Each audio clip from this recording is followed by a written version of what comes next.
So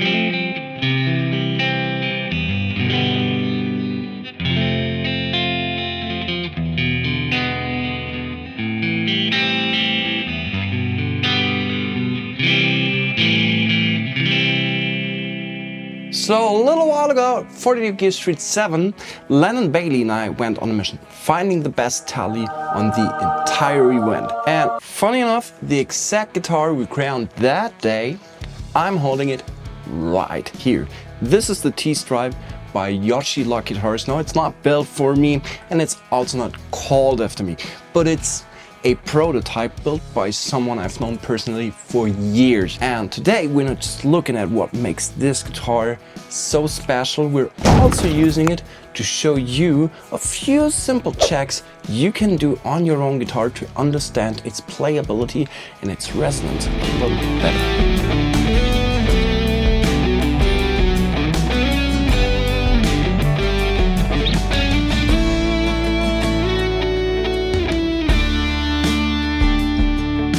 So right away, this thing feels incredible. It sits beautifully on the LAK, super stable, no sliding around. It's really light too, which instantly makes it more reactive. But listen for yourself.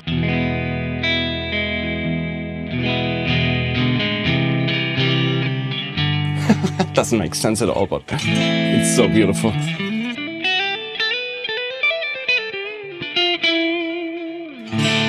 Yeah, it has a small buzz. So the first time I strummed an open chord on it, it felt almost acoustic. The whole guitar vibrates back into your picking hand and into your chest. What I noticed immediately though was a bit of buzzing, as I said, on the G, on the B string. Nothing dramatic, just enough to make me raise an eyebrow at first. That's actually something you can check on your guitar as well.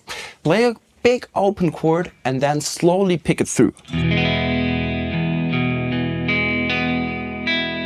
This one, yeah. If the same two strings buzz constantly, it usually means the setup needs a tiny tweak. Exactly what's happening here.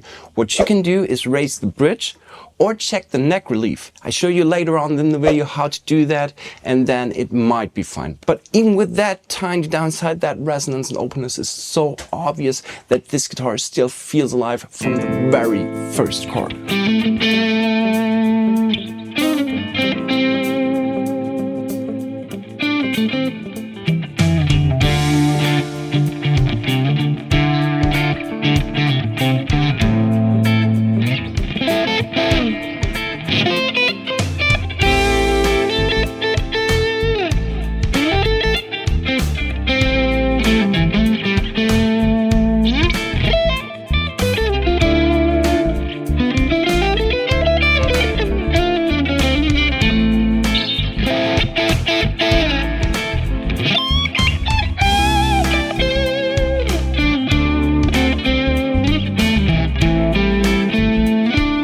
The T-Stripe has an hollow body with a floating ash top. The top is supported by individual wooden strips instead of being glued down fully.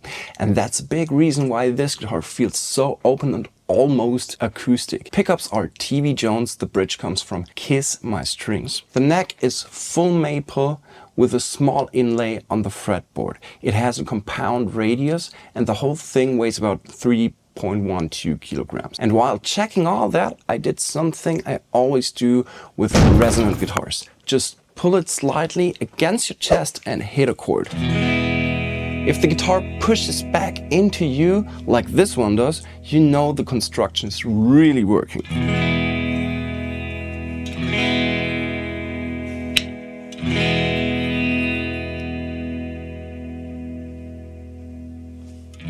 What's super awesome is you just pull a little bit with the neck. It gives that tiny bit of vibrator. Listen to that. Awesome.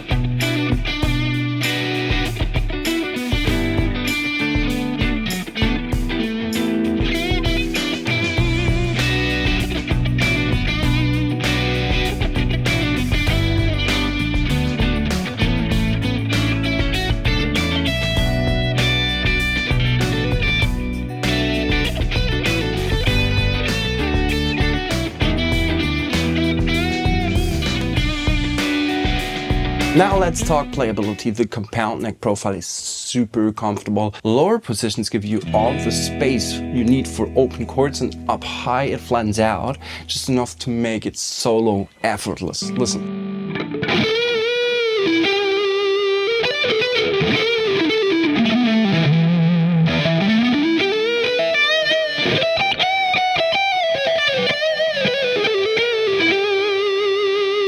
As I moved up and down the neck, I also did one of the quickest and most useful playability checks you can do. Okay, capo on the 1st fret, press the 15th fret on the lower E string, watch the 7th fret.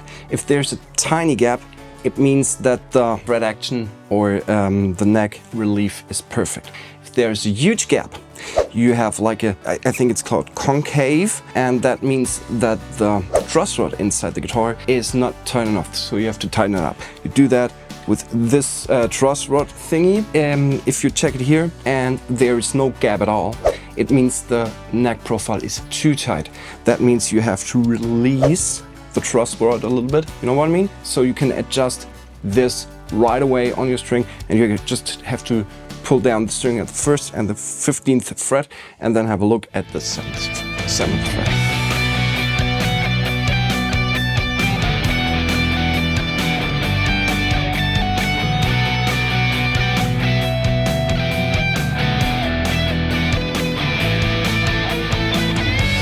So the fretwork itself is outstanding. Everything's smooth and consistent, no sharp edges, legato lines practically play by themselves.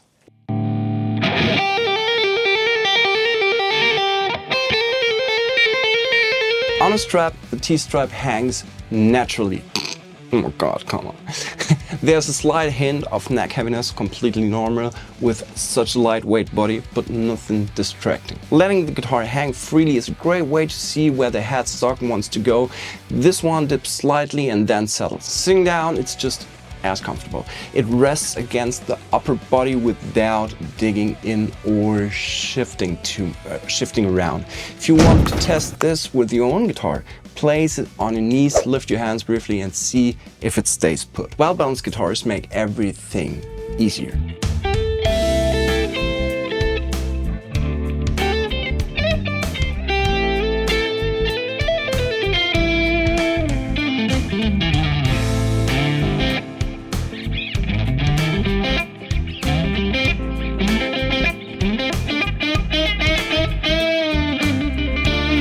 Craftsmanship shows how much care Joshi puts into his builds. The neck inlays are incredibly precise. The relic work looks authentic instead of forced, and the neck shaping is beautifully executed. The fret ends and the knot are nicely rounded, no sharpness anywhere. There's a small, slightly imperfect gap on the neck pocket, prototype territory I would say, and something he would refine in future builds. A few finished things give this prototype a bit of more personality.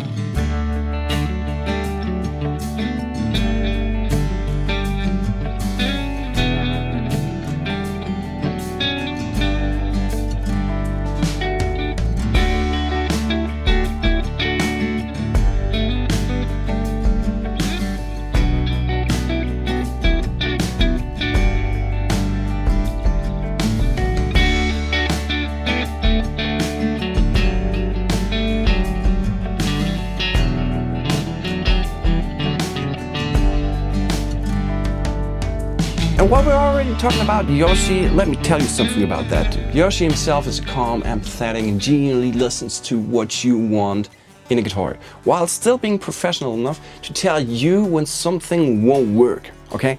He understands tone, construction, and he's absolutely music obsessed in the best possible way. But back to the craftsmanship. To check your own guitar's craftsmanship, tilt it slowly in the light. Good work looks clean from every angle. Bad work doesn't survive that test. Just look at it for a while, look for dings or inappropriate designs, and if you don't find any, there is none.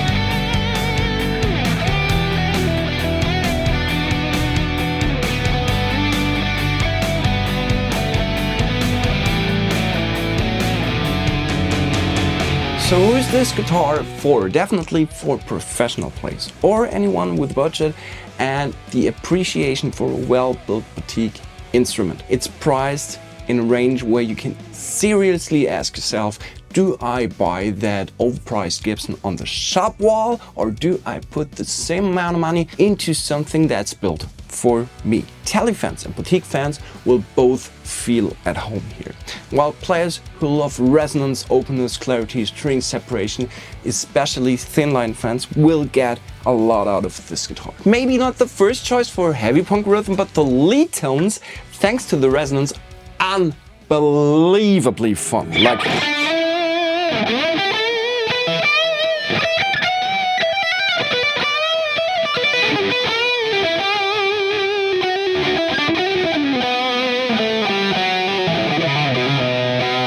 so if you're unsure whether a guitar like this fits you, think about what you actually play the most. Big chords, clean rhythm, melodic leads. Your real world playing tells you exactly what you need, okay? So final thoughts. To wrap this up, this is an exceptional instrument and it absolutely deserves to be our pick of the best tele at Gear Street. Craftsmanship, playability, resonance, phenomenal across the board. The only real downsides are the neck pocket gap on this prototype and the buzzing G and B string on arrival. Other than that, there's nothing to complain about. So if you get the chance to play one, do it. And if you care about a guitar that responds to every nuance, this might be yours. So if you like that video, leave a subscription, leave a like, leave a comment on the video, and with that, catch you in the next hangout.